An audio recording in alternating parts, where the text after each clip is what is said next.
Good morning, everyone.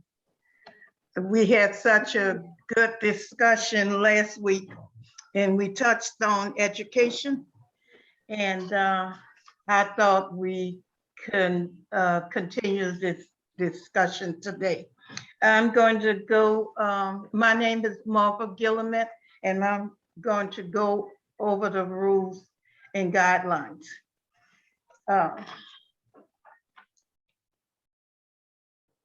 The mission statement. Erace is the slogan of the Erace Group, which was formed in New Orleans in the summer of 1993. We seek ways through person-to-person communications to show that we are committed to treating fellow human beings of all colors with love and respect. Join us. We're going to introduce ourselves before the discussion starts. And when you want to get on the list to make a statement, raise one finger and wave it vigorously so we can notice it. And if you have a question after the end of the statement, raise two fingers if you have a question. This is not the opportunity for you to make a statement. Get on the list. No backwards and forward discussion, debating. If you have a statement, that is not the time to make a statement. Get on the list. We treat each other with respect. There is no arguing. After the discussion is completed, we will go around and make our last statements. And if you haven't spoken, you have 2 minutes to wrap up statement. And otherwise you have 1 minute to make your wrap up statement. Okay. Keep yourself muted if you're not called on to speak. Okay, thank you. Because there's so much background noises and distractions. Okay, my name is Marva Gillimet. We'll be heading this the discussion, and we can go ahead and introduce ourselves. Phyllis. I am Phyllis. Good morning. I've been coming to Erace since 2008. Louise. Hi, I'm Louise. I've been coming on and off for 2 decades. Pedro. Yeah, hi, I'm Pedro in Austin, Texas, and have been coming. I bet it's almost a year, so really enjoy the experiences. Thank you. Beatrice. Hi, I'm Beatrice, and I'm in Eastport, Georgia, and I have been coming to Erace meetings since probably 93, 94 down in New Orleans, my lovely hometown, and co-founder of Erace Atlanta. Glad to be with you all. Nancy. Hi, I'm Nancy. I've been coming to Erace since June of 2007. Kate. Hi, I'm Kate, and I'm been coming to Erace. This is my first year, and I'm joining you from Northern Kentucky, right outside of Cincinnati. Thank you. Richard. Hi, everybody. Richard, my middle name. I've been coming to Erace since its inception in '93, and also facilitating intermittently since then. And I was hearing Beatrice before, and I remember that I guess it's the same Beatrice I remember from many years ago. So it's great to see you again, Beatrice. Cheryl, Good morning, everyone. It's so wonderful to be here with you. I've been distracted for many months. I live in New Orleans, and I've been coming to a race just before Katrina. I got to join in with you. Now it seems like it's been a while, the last year. Thank you much for this great discussion today, Marva. thank you. Ladetta, Good morning, everybody. I've been a member of Erace since I did my internship in undergrad. Marla, Good morning. My name is Marla. I've been coming to Erace for about a year, and I'm also in the New Orleans area. Jean, I'm Jean in Silver Spring, Maryland, and this is my second Erace meeting with New Orleans people. I'm part of Beatrice Group in Atlanta. Michelle, Hi, I'm Michelle, and I've been coming to Erace for about a year now. And I am also in Austin, friends with Pedro and Louise. So nice to be here. Glenn,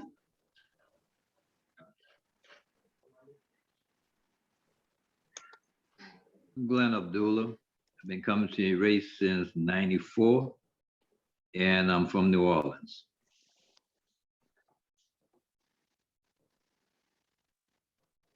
that's it. I was hoping Greer was going to join us this morning. Okay. Does Richard's wife want to introduce herself since we can see her on the screen? Good morning. Oh, Amaris. Hi, I'm Gardenia. Nice to meet everybody. I'm trying to do some technical things for Richard. We all need help. He's right here. Okay. So I'm going to read my opening statement. I apologize because post COVID, I had COVID about a year and a half ago. I stutter now and I can't keep my thoughts connected. I'm seeming to have trouble. So therefore, I'm going to read my statement.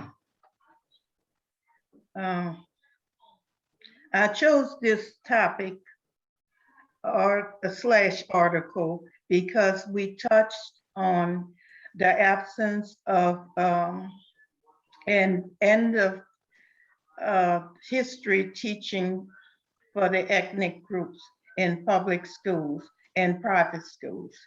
If you don't know your history, how are you going to navigate your future? And where history failed you, how are you going to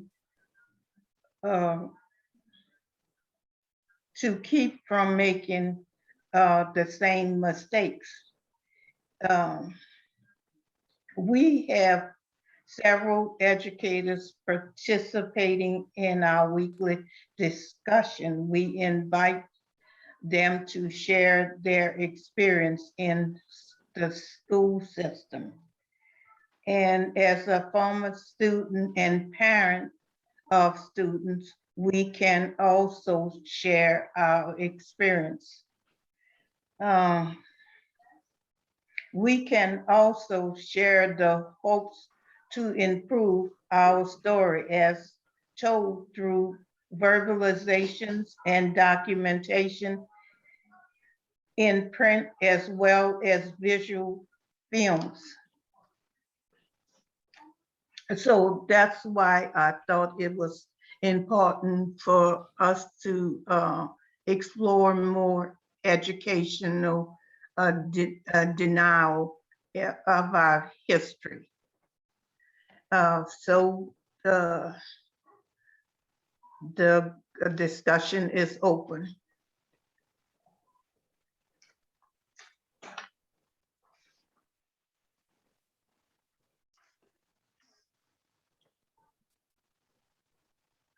Oh. Nancy and anybody else? Beatrice?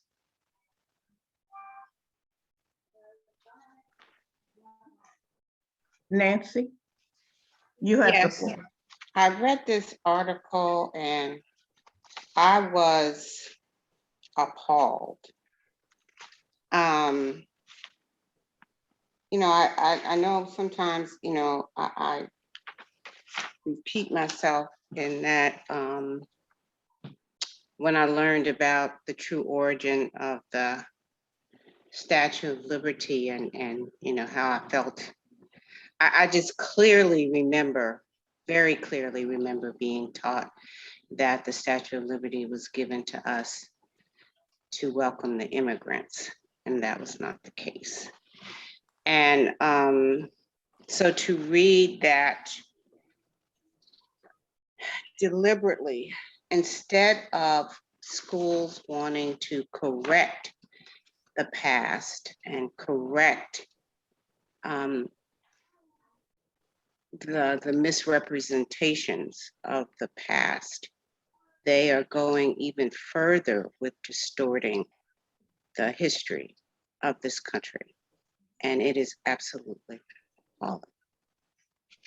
That's it. Thank you, Nancy. Beatrice, and the list is open. Like Nancy, reading this article, I was appalled. These are private schools, and I'm not sure whether, well, let me go again. One of the jobs I had in Montgomery County Schools in Maryland was as a social studies teacher specialist. And our job was to evaluate the social studies curriculum as well as the materials that were being used, looking at the maps to being sure that the names of the countries, for example, in the continent of Africa, that had changed. They had, that the people had appropriate maps, for example, Upper Volta is Burkina Faso, that kind of stuff. But also to look at textbooks and see how certain critical subjects are being presented in textbooks and making some evaluative decisions. My concern is that there must be, my belief is that there must be people in the environment in these private schools that know better than that. The Ku Klux Klan was just some pointed hat people that were trying to send us back to a better time when Reconstruction, which was so awful. I mean, it is just, it makes you want to grab somebody that an adult would actually allow children to be taught this kind of pablum. And in this generation, though, with children being able to Google everything, I would hope that these children are going somewhere and checking on this stuff, because this is unbelievable that the people, enslaved people, were immigrants, and some people came because they wanted to. And I was just appalled. I cannot believe that people would actually allow textbooks like these to exist. Even the private schools getting the hope is that, as the article indicated, in public schools there's more of a multicultural, more diverse teaching of the curriculum. But if there are children that are learning this and coming up with this, that this is the history of this country, we are in deep, deep difficulty, deep hole. I'm done. Thank you, Cheryl. It was Beatrice. Oh, thank you, Beatrice. All right, baby. Oh, Lord. We have Jean, followed by Louise, Cheryl, and Nancy. Yes. All right, Jean. I enjoy, I mean, I also join Beatrice and Nancy. I mean, it was just, it's outrageous is what it is. And it's just keeping the white supremacy in the forefront. I also agree with Beatrice. Some of these have to be educators, and I just hope that we can come back. And it's a backlash from the critical race theory that they're trying to squelch as well. And until we come together and acknowledge our whole history, the history of all the peoples in this country, we're doomed. We're doomed. I won't be around probably when it happens, but I'm sorry that it would. Thank you. Thank you, Jean. We have next Louise, followed by Cheryl and Nancy. Louise. Yeah, so also shocked. I mean, we thought what's being taught in public schools is bad. I had no idea that they taught this kind of fairy tales to people. Very shocking. And Beatrice, you say you can't believe that people believe it or don't research for themselves. I mean, come on, there's a huge percentage of people, unfortunately, in this country that are not. They're ignorant and they'll walk away, hearing what they hear on certain news channels or what they read in certain books and think that's the facts, I mean, you're an open-minded, intelligent woman, but there are millions of people who are just ignorant and will just listen and believe what they hear. And I also want to add, if it's private schools, generally they're the people with money and the power, so they grow up to be these rich, powerful people, which, as we know, the main problems from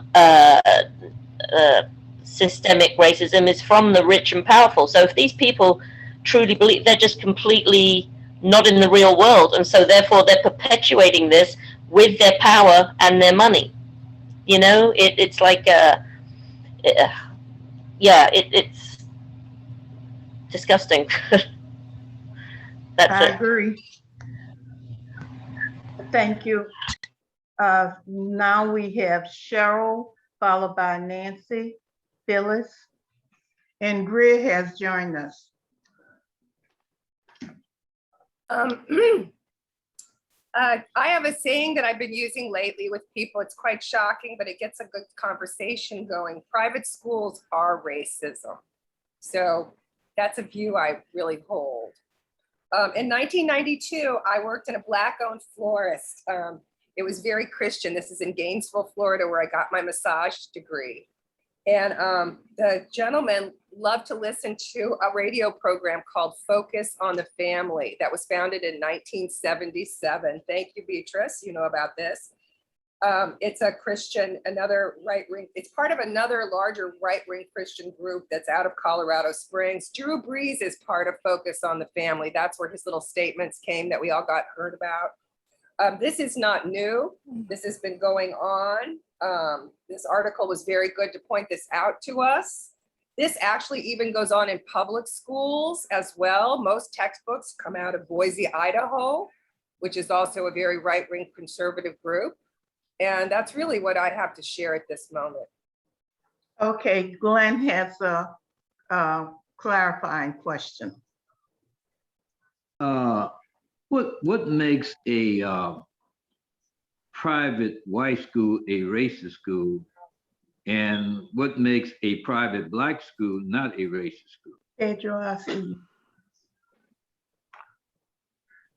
Glenn, I'm going to tell you, I may not have the educational background to give you the best answer. Someone else might be better at that than me. But for me, a Christian white school is, the people there have already been indoctrinated into probably white supremacist society because that's what we live in. A Black private school is part of a segregation that is created. And so I don't know that I would say that. I'm a person that doesn't call Black people racist. So there's some place that we might disagree already. Okay, thank you. Pedro has a clarifying question. Thank you, Marva. So Cheryl, I missed that. Drew Brees is connected to what group, and can you tell us a little bit about the character of that group? I quickly Googled it just now. So all you have to do is Google focus on the family and you'll find lots of information out. Is that good, Pedro? Yeah, perfect. Thank you. I see you, Glenn. We have Nancy, followed by Phyllis, Louise, Marla, Glenn. Okay, Nancy, you have the floor. I just wanted to say that a couple of years ago, I took my grandson to the Statue of Liberty and Ellis Island. I think it was in 2014. And they had just gone through a few years prior to that an extensive renovation of their exhibits on Ellis Island. And one of the things that when we first walked in, you walk into this huge hall and they give a history of immigration into the United States. And they had on there involuntary immigrants, all right? And at first I was dumb. I'm like, what's an involuntary immigrant, right? They're referring to slavery. That's what, and they didn't call it what it actually was. Enslaved people imported into this country. They had a euphemism for it in involuntary immigrants. I was kind of offended by that you would water it down to make it more palatable, I guess, to visitors coming instead of saying slaves, but that's what it was. And then if you really want to hear some outrageous opinions about things that come from certain news stations, you really need to listen to Scoop in the Afternoon on WWL, because you will really hear some outrageous thoughts and beliefs that have been, well, he'll ask, where did you hear that? Oh, Fox. I was in the Fox News. You know, so yes, it is definitely, it's unbelievable what people believe and where they get their information from. Thank you. Phyllis, followed by Lois, Marlon, and then Glenn. So first of all, regarding Drew Brees and his comments, bless his heart. That's what I'll say to that. He lost me when he made those statements. I'm not sure. So we're talking about elementary, junior high, probably high school, private schools led by evangelical Christian groups. That's kind of what this article I thought focused on. So, you know, it made me think about the Duggars from 19 Kids and Counting. Those children did not have access to the internet unless it was supervised. So they weren't getting to Google and check, you know, fact check their parents who did the teaching. So it sort of terrifies me that there's this indoctrination going on, this, you know, spinning things, and the focus on Southern property rights just goes back to all the criticisms of BLM protests that try to make it sound like it was more upsetting that a store got burned down than that a person was dead. That was a lot of the rhetoric that came out of criticisms of those protests. And it was later found that very little of the kind of property damage did come from the actual protesters. It's cutting off critical thinking. It's, you know, being able to like look at a diverse group of facts and issues and study them and research them and figure out what's the truth. Kids aren't learning in those environments how to do those things.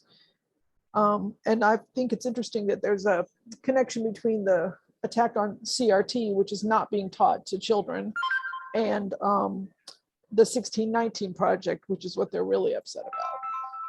And that's my time. Thank you, Phyllis. We have Louise, followed by Marla, and then Gwen. And Nancy, I'll add you to the list. I just want to add to what I was saying about, and as a good example, do you all remember the young kid that was standing with his white supremacist friends, and they were standing in front of a Native American indigenous person, and he did that horrible, like, a smarmy smile and was just, basically fronting him. If you remember that, that's the epitome for me of what these white public school good Christian places teach and instill. So this boy, as well as millions of others, are in this little bubble, of what they've been taught, obviously from this article, some outrageous trash, and they continue it, and they feel that they're right, and all of what they've learned, is, I don't know, just that smug smile says it all, and that's how these, and again, they're the one, and how everyone rallied around him to get him off, right? He had nothing, no comeback for what he was doing to an elderly gentleman, let alone what race he was from. He was a complete horrible smug. Sorry, that face, I swear, I just wanted to punch it so hard. So yeah, this is the ruling class. These are the people that run the country. They're the ones who are rich, and they're the ones who are making all the decisions. And that's it. I was just adding to that. Sorry. That's it. Thank you, Louise. Marla, followed by Gwen and Nancy. I have you on the list, Phyllis. Louise, and also we can't forget he was wearing a Make America Great hat again. And I think he was also invited to the Republican National Convention as well. So yeah, that was fabulous. My head exploded numerous times when I read this article. I had to read it like 3 or 4 times because it just continued to, my top was popping off.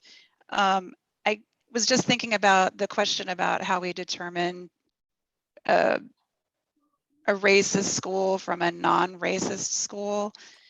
And I thought about my daughter's experience here in New Orleans, attending an all-girls Catholic school since kindergarten. She's now a senior in high school, and kind of what that's looked like over the years. And I have to say it's changed quite a bit, from an outside perspective looking in. It's 65% white. I just kind of quickly did some research. 20% Black, 7% Hispanic, and then Asian and multiracial for the remainder. And she's always had a really diverse friend group, with multiple ethnicities and backgrounds and viewpoints. And I feel like this has definitely been a really enriching experience for her through the years, but that the school through the years has learned a great deal, and has failed, and admitted failure in creating an environment where everybody is not just the lip service and the hashtagging to inclusivity, but actual actionable, meaningful changes. And so they've done a lot, I think, to demonstrate things being more equitable, and they've recognized that you can't just have white folks championing these types of ideas. You have to bring all people into the fold and elevate Black voices and Indigenous voices and so forth. So it's been, I think, a very telling experience over the years. I need to speak to some of my Black friends to see, hey, do you feel like things have evolved over the years too? That's really what matters the most. So I just wanted to add that from our personal experience in an all-girls school. It's been maybe a little different than an all-girls school that one of my friends' children goes to, and that's primarily white. Thank you for sharing. We have Glenn next, followed by Nancy and Phyllis. After that, oh, Cheryl. And the Um, list is over. Glenn? Yeah, reason I had asked that question, what makes a school racist? Because it's dominated by, one race. I know in the 60s when integration first happened, the basis of all these private schools coming up was because they didn't want to be around African Americans.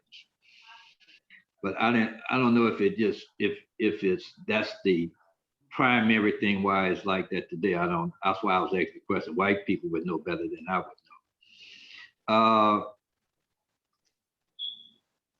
But to have a belief that blacks can't be racist, that's a mistake too.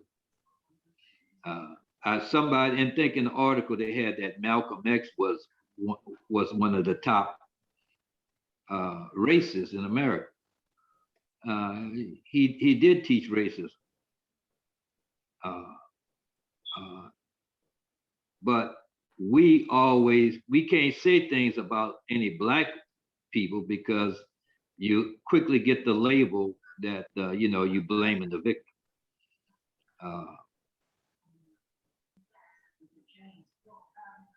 So that's all I want to say right now. Okay, thank you, Glenn. Nancy, followed by Phyllis, Cheryl, and Pedro. I add you to the list. Okay, Nancy. You can put me back on the list. Okay. I wanted to read something to the group that I put on Facebook last week that got quite a bit. I got it from Walter Reen, who is not here today. But I think in a lot of ways, it got generated a lot of responses on Facebook, and I think it is applicable to what we're talking about today. So I'm going to read this. When I was in the 7th grade, our teacher put on a video and told us to take notes. 10 minutes in, she threw the lights on and shouted at Stephen Webb Slacky, telling him that he wasn't taking notes and he should have been. But the thing was, Steve was taking notes, and I saw it, and we all saw it. And the teacher asked if anyone wanted to stand up for Steve. A few of us choked out some words of defense, but were immediately squashed. Quickly, we were all very silent. Steve was sent to the principal's office. The teacher came back in the room and said something like, "See how easy that was?" We were reading Anne Frank, and I started to understand. And I just thought that now was a good time to share this story. Don't ever let anyone tell you that what you see with your own eyes isn't happening. And so my point is, in sharing this story, is that we all see something happening. We see history being distorted. We see people being silenced and censored. And we know what the outcome is from this because we've seen this happen in history before. And I don't think we should stand by and just let it happen. Thank you. Thank you, Nancy. We have Phyllis, Cheryl, Pedro, Glenn, and Greer. Okay, so I guess I wasn't thinking that the kind of schools that they're talking about in this article were necessarily wealthy, private, I don't know, New York City schools. I was thinking of them as being more rural, more working class, or even poorer classes, white people, evangelical Christians, maybe smaller schools, maybe all homeschooling with it, so I don't know that it's just so much focus on wealthy people as like the wealthy people who do benefit financially from white supremacy. They need foot soldiers. They need people to vote for their candidates, and that's who I think is being educated to to like believe that the South is the fortress of of Christian values. That paragraph that says that just blew my mind. Because I think that there's a lot of Christians today really, really confused about what Christian values are. I think they lost the thread a long time ago. And it's distressful and disturbing. And I wrote this on Facebook, like there's a pathological white Christian need to feel oppressed. Like they're searching, like, oh my God, masks are so oppressive. Having to get a vaccine to go to work is so oppressive. And for myself, I went to public school, but when I look back, I think that most of the learning that I had that humanized other people came from reading I did outside of school. It didn't come from textbooks, for the most part. It came from things I saw on TV or things that I read. My mom pretty much let me read any book I wanted to read. So I was lucky in that way. She never told me I couldn't read something. So, thanks. Thank you, Phyllis. Sherelle, followed by Pedro, Glenn, and Greer. Okay, Sherelle. I would thank Phyllis for that balancing statement that she made. This is rampant and it's everywhere. Does everybody know about the BESE meeting on August 18th that happened where the people didn't wear masks? Some of the teachers didn't want to wear masks at a teaching meeting for the public schools here. And they started screaming, so they had to cancel an educational meeting because they couldn't even get on the same page, the teachers in our public schools here. So it's everywhere.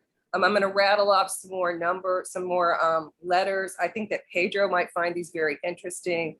The AFR is a radio station, the American Family Radio Station. It's in 30 states. In Arkansas, the station that serves them is KBPU. This was founded by the American Family Association. They were also founded in 1977. That is the radio station that broadcasts across the United States, the American Family Association's information. When I lived in Gainesville, they infiltrated the churches there, and I would ride my bike around. I would find ballots outside of the church that they had dropped off after Sunday services, influencing people on how to vote. They move around from church to church, state to state, putting these radio stations and funding the church with lots of money to put a radio station in. If you travel and you go on AM radio and you use your dial or even in your car here, you will see that great stations are started and then they are taken over by these Christian radio stations. So you get used to dialing in and then they slowly start to play Christian rock, and then it slowly turns into a conservative radio station. This is part of the education of America. Thank you, Sherelle. We have Pedro, followed by Glenn and Greer. And the list is open after that. Yeah, I found this article really, really powerful. I think it kind of highlights a tendency that we have throughout our whole culture, which is to exclude certain ideas and promote others. And the people that own the medias in which we listen in on are predominantly very, very wealthy, and the status quo is what they want to promote. So this serves that interest of not promoting change. But I really got on the list here to speak to my friend Glenn's comments about Malcolm. They're just so wrong in my reading of Malcolm. And I've read all of his speeches the last year or two, his autobiography. He profoundly evolved into a much more accepting individual than the Black supremacist that is portrayed in this article, and that I believe Glenn felt was accurate. And so I wanted to speak to that. The last 50 weeks of his life after he left the Nation of Islam and went to Mecca and formed his own group and had numerous speeches. So this is relatively easily validated that he admitted his errors with speaking that no white person can help our movement. His dedication was always for the liberation of from the oppression that Blacks suffered from, but also he understood that many whites suffered from an oppression as well, based on this wealth inequality and such. So to go back and cite some of his inflammatory remarks when he was a younger person, without giving the full context of his evolution of his thoughts that he took to his grave, I just wanted to make that comment. Thank you. Thank you, Pedro. Glenn, followed by Greer, and the list is open. I got you, Beatrice. Yeah, reason I got back on the list, and I heard Pedro get back on the list, I know he was going to make a commentary about Malcolm X.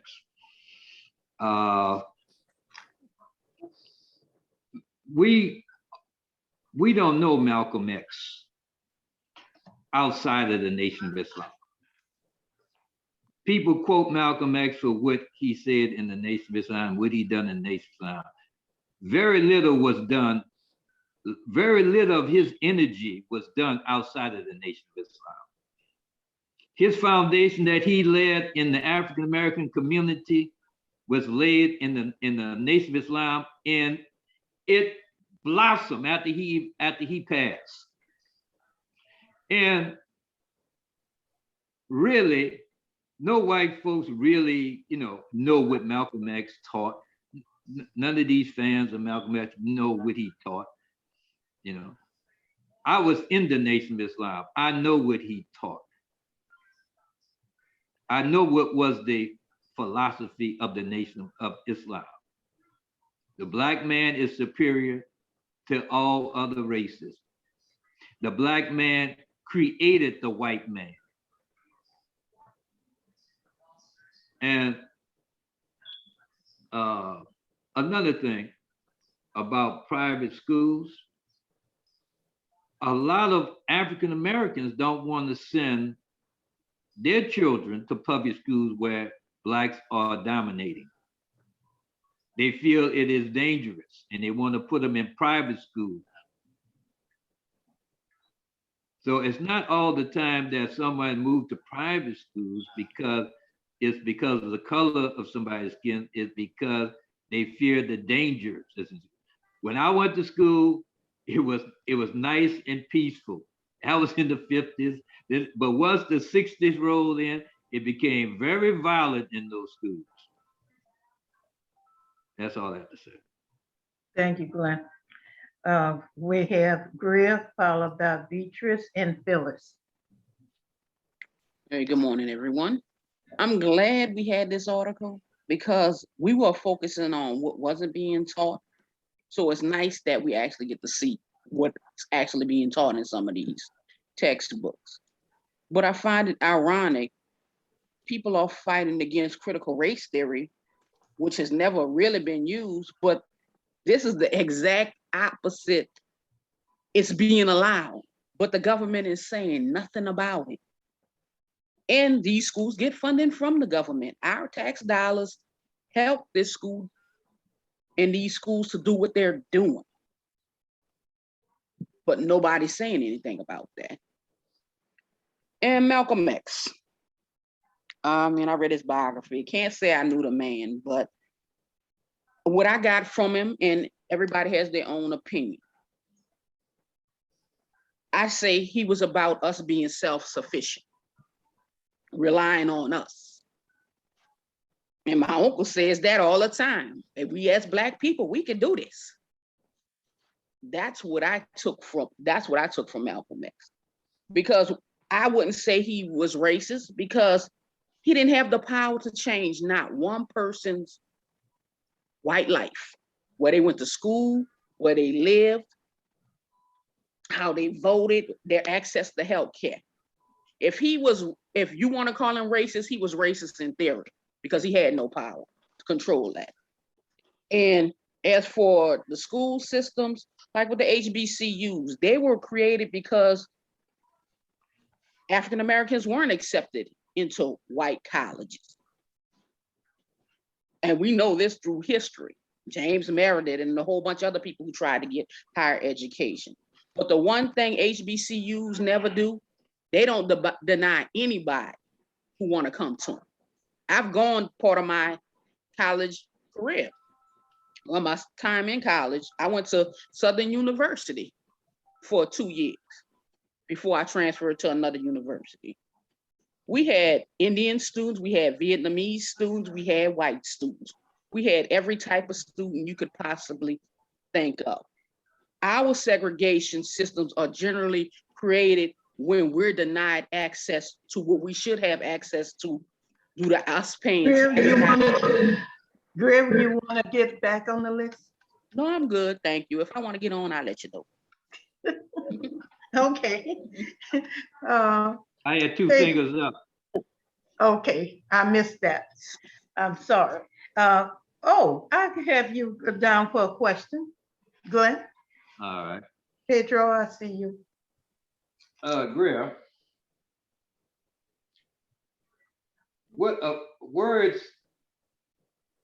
I know the power of words. Words make people. So, what you say, the words that Malcolm X spoke gave us a racist perspective on how to see white folks, change our perception of white folks? No, I didn't say that. What I said was, if you're going to call Malcolm X a racist, he didn't have the power to change anybody's white life.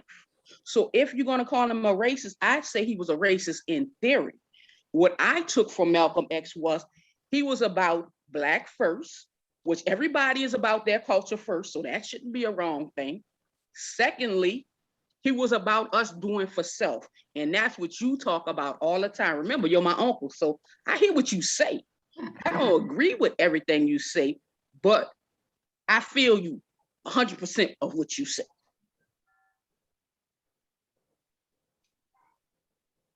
Did I answer your question? I don't know if I did. You never do. But what? No backwards and forwards. No, but I want to answer his question. So no, that's good. I never said anything about what you're asking about. That's my point. Yeah, no, ain't no need. Get back okay. on the list. On the list. Okay. Okay. Glenn, you're back on the list. We have Beatrice, followed by Phyllis, Pedro, and Glenn. You might want to Jean has her close. finger up. You might want to close the list because it's already 11 and there's 14 people. So. Okay. Glenn, after we close after Glenn. Okay, Beatrice. Yeah, I just wanted to comment on some of the quotes here, especially a couple, one related to Reconstruction and one related to the war between the states, which is what they call the treason that the South committed. In the ravages of lives and families being torn apart, believers found in the North and the South new strength in God. My Lord, how could they write this, Pap? How could they write this? And the South suffered greatly, both from the war and the period of Reconstruction. Now, Reconstruction for us, if they had let it go rather than pulling the federal troops out, if they had let Reconstruction go along, we would have been much better served rather than Jim Crow laws coming. But be that as it may, they are putting forward the Reconstruction, radical Reconstruction. The South suffered. These concepts are just damaging. They're nowhere, they're not true at all. They are blatant lies. And my concern too is, what are the libraries of these schools look like? What primary sources, if there are any, what biography might they find about President Obama, so they wouldn't just think that he's the one that divided the country racially? What are these children? What primary sources are they able to get to? When I taught in DC in the 60s and the 70s, 7 and 8 is well, whatever, 6 and 7. One of the main things I did was make sure every child in my class had a public library card. And I'd always teach at a school where we could walk to the public library once a month. And the children, especially children for whom English was not a first language, they would be so excited when they see the shelves full of Spanish books. I mean, I'm just, this whole article has driven me nearly mad. I need to tell you that, because the amount of, can you believe all of the amount of misuse of that facts, no facts whatsoever. And who's going to refute them? The teachers are not going to teach against the textbook. The children are not able, they don't know, they're young, they're listening. They have no primary sources that they can go to because they're not going to do it. It's not like high school or college. This should be a crime, and somebody needs to figure out how to fix it. Yes, ma'am. Thank you, Beatrice. Phyllis, followed by Pedro and Glenn, and the list is over. Phyllis? Yeah, I think Pedro went to get his Malcolm book, so I'm waiting for what he reads. But I want to say I also do not believe, I don't use the term racist to describe Black people, even if a Black person really hates white people. I don't think that's racism, because most Black people don't have the power to disrupt the lives of most white people, as Greer was saying. I think they can hate white people. I think they can be really angry at white people. I think they can have prejudices about white people and things we do, which some of that will come up next week in my topic. But I do not, I don't think racist is the right word. And I'm a feminist. Does that make me sexist against men? No, it doesn't make sense. I'm for women's rights, but feminism includes men not having to participate in toxic masculinity. So, an anti-racist Black person may not be verbalizing it, but they are going to improve the lives of white people, because white people will someday, hopefully, will set ourselves free from being racists. And I just think all of us, no matter what our age, where we went to school, public, private, whatever, we need to question everything we were taught. We all should be Googling anything that comes into our minds that we learned in school, because we didn't learn the truth either. Thanks. Thank you. Pedro? Yeah, with the, just a couple of things. I guess what I wanted to address importantly was everyone's entitled to their opinions. And we study history, and if we're lucky, we can study the words of individuals to then get a better focus of really where they were at. And that's what I suggest, is that there are dozens of speeches that Malcolm made in his last year of life after he left the Nation of Islam. And he recanted many of the things that people are attributing to him. So he would be the first to admit that he had a racist, perhaps, perspective, but it changed, and that's why he was murdered. By the way, this just to Phyllis's point, this book, The Last Year of Malcolm X: The Evolution of a Revolutionary, is just one. It's an interpretation of a lot of his speeches, but there are books that are just the final year of his life, the final speeches that you can find, or you can, I can get to you or whatever. But this still, what he did is he attacked the system. He understood that the system of oppression, he says it's impossible for a chicken to produce a duck egg, even though they both belong to the same family of fowl. A chicken just doesn't have within its system the ability to produce a duck egg. It just can't do it. It can only produce according to what the particular system was constructed to produce. This system in this country cannot produce freedom for Afro-Americans. It is impossible, was his position, this economic system, this political system, this social system. And he says it's impossible for this system and to produce freedom right now for the Black man. And if ever a chicken did produce a duck egg, I'm quite sure it would be a revolutionary chicken. He goes on to say, you can't have capitalism without racism. And it's just a form so his attack of the system, and he talked about internationalism and the colonial partnerships of all of these countries that generated this great wealth disparity. He had a profound critique of the system that I believe is what motivated the assassination of him. And so, Pedro? thank you. Okay, thank you, Pedro. Glenn, and hold it down to 2 minutes.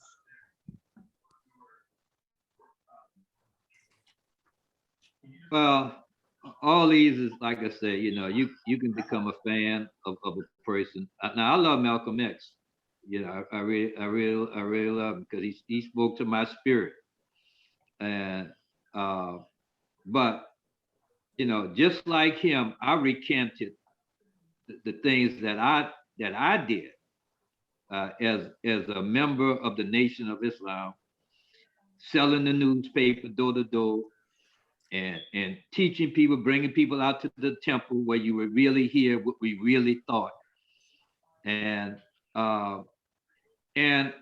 what we did from the 60s, what I did from the 60s all the way to the 70s, I see those things those falsehoods that I spread is among the people. And these are the things I be railing against in these meetings. So even though I recanted, the poison that I put out there is still out there. Thank you very much. Thank you.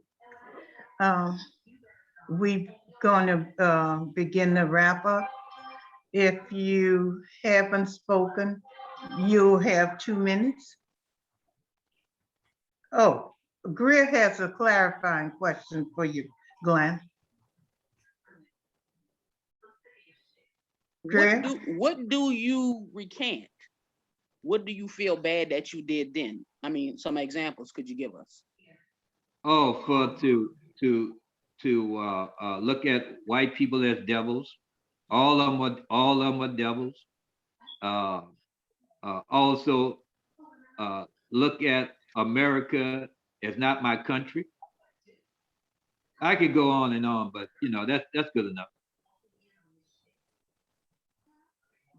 That answers your question? It don't have to. I don't know why y'all ask that. It don't have to answer that. Oh. Yeah, true. Actually, it did. Thank you. We're going to begin the wrap up statements, and only Kate has not spoken. Am I correct? Oh, Richard. And Richard, Lynetta. Okay. Louise will be leaving early, so maybe after them she could speak. Okay. Lynetta? I don't think Michelle talked. Michelle left. She had to go.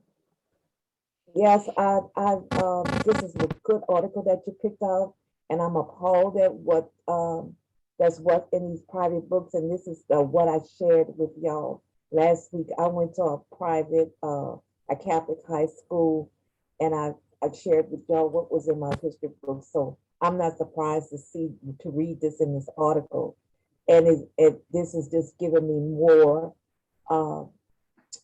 energy because I don't have any children of my own, to see what's going to pay attention to who's running on the school board and what they're doing at the local level and on the state level, and what is going on in the classrooms. And I'm going to share this with a lot of my friends that don't have children, and I'm just not aware of what we need to do, because some people have shared about these children grow up and they make money, and these are our future leaders, and if they grow up being taught these lies, it's not good. So you did a wonderful it was a wonderful article, and thank you. Thank you. Michelle? Michelle's gone. Oh, Kate? Just have a couple of comments. I just wanted to say that what Beatrice touched upon sounded like it might have been Donald Trump's education, which explains a lot related to his presidency. And then also Glenn spoke about the poison being put out there by Malcolm X prior to his leaving a Nation of Islam. But we have all of the poison that's being put out there by the textbooks, erroneous statements. That's it. I enjoyed the discussion today. Thank you. Thank you, Kate. Richard? I guess we'll start with some of the common ground first. Regarding the article, I totally agree that the language that's quoted in these quote Christian unquote textbooks that are in many schools is overtly racist. And what I think is that that they should not be getting federal funding unless there is a oversight committee that is a diverse oversight committee that requires language to be strongly modified so that overtly racist language is eliminated from these textbooks. That being said, I think a close reading of this article would tell you that most of the quote Christian white evangelical Christian textbooks do not contain this language. As usual, to make the point, they are going for the extreme language that's in some of these textbooks. But even the quote Christian textbooks, most of them with a close reading of this article apparently do not contain this language. And for every quote white Christian who may support this language, I would submit that there are many, many more quote white Christians who do not. I mean, we can go back to the abolition days. There are plenty of examples of quote white leadership that strongly was against enslavement and led the efforts against it. And this gets back, this gets directly into the article that I tried to post onto the chat. Probably most of you haven't had a chance to read it yet, but it's about a fellow named Paul Gilroy, whose name might be familiar to some of you. He is a British scholar on race, has been at the forefront of racial justice issues. His mother was a Caribbean from British Guiana. His father was a European. He got many of his views from his mother, who was a school teacher, who experienced many of the things that Marion, Beatrice, and some of the other school teachers on this discussion have talked about. I'm going to try to post it on the Facebook page, but his views crystallize a lot of what I've been trying to say over the years, that we've got to get away from white and black. That destroys the credibility of most arguments that we talked about. Thank you. Thank you for this discussion. Okay, thank you, Richard. We're gonna proceed with people wrap up 1 minute. Pedro?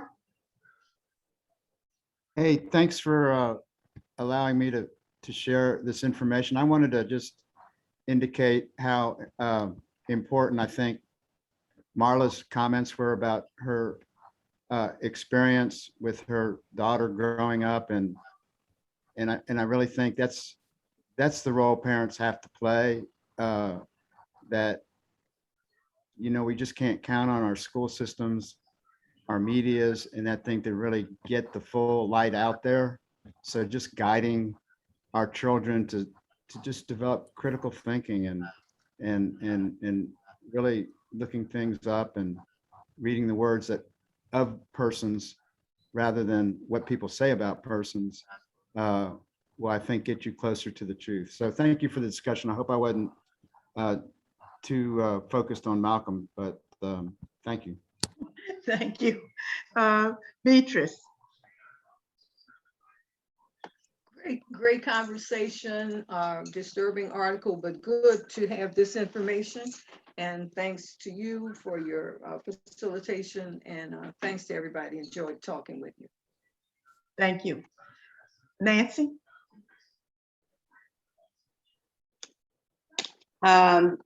Very good article and generated a lot of stimulating conversation. Thank you very much. Thank you. Cheryl? Great article. Thank you very much. I'm inspired. I'm going to cut and paste that article and send it to Joe Biden and talk about what do we do about this? And if you ever get a chance to write to Joe Biden at the White House, they send back the nicest letters these days. It's so uplifting. Really great to be with you all today. Thank you for the info. Marla? Yep. Terrific article, great discussion. Just love hearing all the different viewpoints and always so like not surprised, but excited that there are so many different viewpoints about the same topic. Just some final thoughts that, well, not all white evangelical Christians may think the way the textbooks write or what they say. I think that, and they may be like outwardly appalled by it, they probably are really living a lot of those ideas, you know, in their subconscious without even really realizing because they've been so indoctrinated. And then in turn, they're passing those ideas and values onto their children. So, you know, this notion of white evangelicals being, you know, be kind to everybody and be Christian and so forth, that is like the whitewashing of don't pay attention to what somebody else's experience is. And I think that makes us as white folks, you know, more apathetic and less willing to do changes, you know, changeable items, actionable items, bringing those things to the forefront. We pay lip service, but we don't take action. So thanks again. It's been an awesome discussion. That's it. Thank you, Marla. Jean? I agree. I mean, it's certainly very thought-provoking and many different viewpoints that were raised during this. It's even more scary thinking about the impact of media and throughout the country. And I think it should inspire us to at least challenge our local governments in terms of like with the education board, you know, to make sure that at least with the public schools, that that the history of this country is being taught truthfully. Thank you. It was an incredible meeting today. Thank you. Thank you, Jean. Phyllis? I want to say, I think two of the biggest threats to this country are capitalism and the way we deal with religion and the power that we give it to have effects in our public life. Some of our leaders have already been educated the way that this article just details, for instance, that Lorena, I was going to call her Lorena Bobbitt, Lauren Boebert, and the other one who's got darker hair, I can't think of her name right now. I'm pretty sure they were homeschooled or went to some evangelical private school because they are impenetrable walls when it comes to waking them up to what's going on. So thanks for this article. It was eye-opening and kind of terrifying. Thanks. Thank you, Phyllis. Glenn?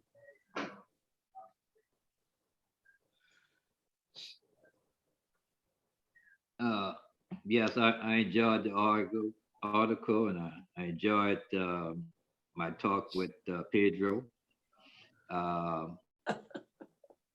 You know, any type of medium that conveys ideas to the human mind, and especially to a child's mind, where a child is not fully formed. He's like clay. With whatever perception he is given, is molding him into that clay. And that's why we have a child being born given racist ideas and wrong perceptions of human beings, hardening that one day. He become baked like clay and become hardened. So we all got to fight against, when we hear untruth being spoken, we all got to fight against that with truth. Thank you. Thank you, Glenn. Greer?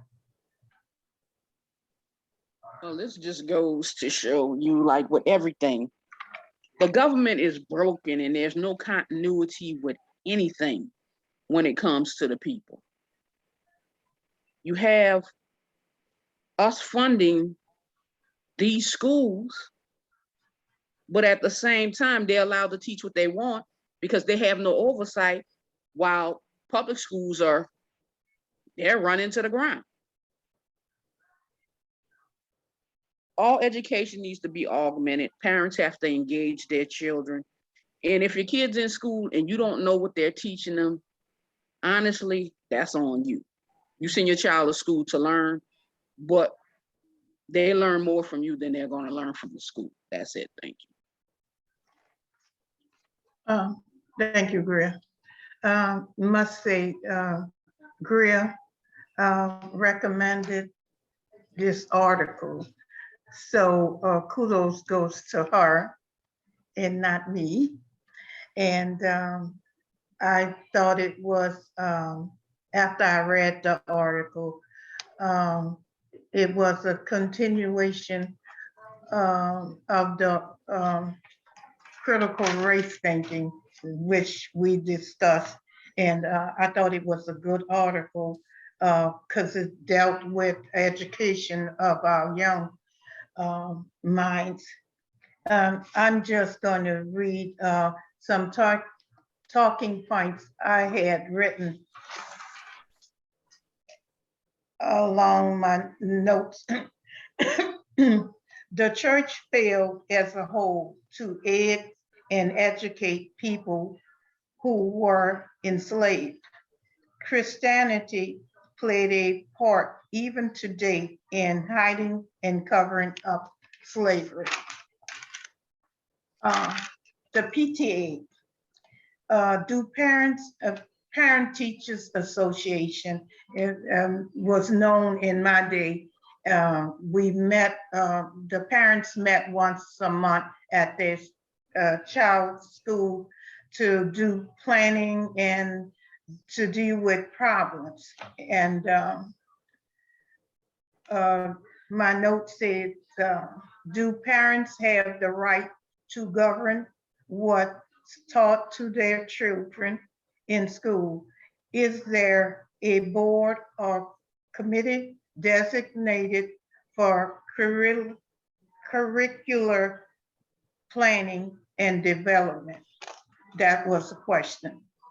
Other minorities, the Mexican-American War, it was briefly taught on, I believe, if we had lost the land we fought over, there would be no documentation. It would have never been taught in school. The Jewish Holocaust, the extermination of millions of Jews was taught on briefly because America and England and France came out victorious and ended this onslaught of millions of Jewish people. Winning that side of the war, America chose to document and taught a little on that that war and the extermination of people, but America did not do enough to document that episode in our history. The Jewish people took care of documenting and preserving that part of history. Thank you for all your participation and your views you shared with us today. Any announcements?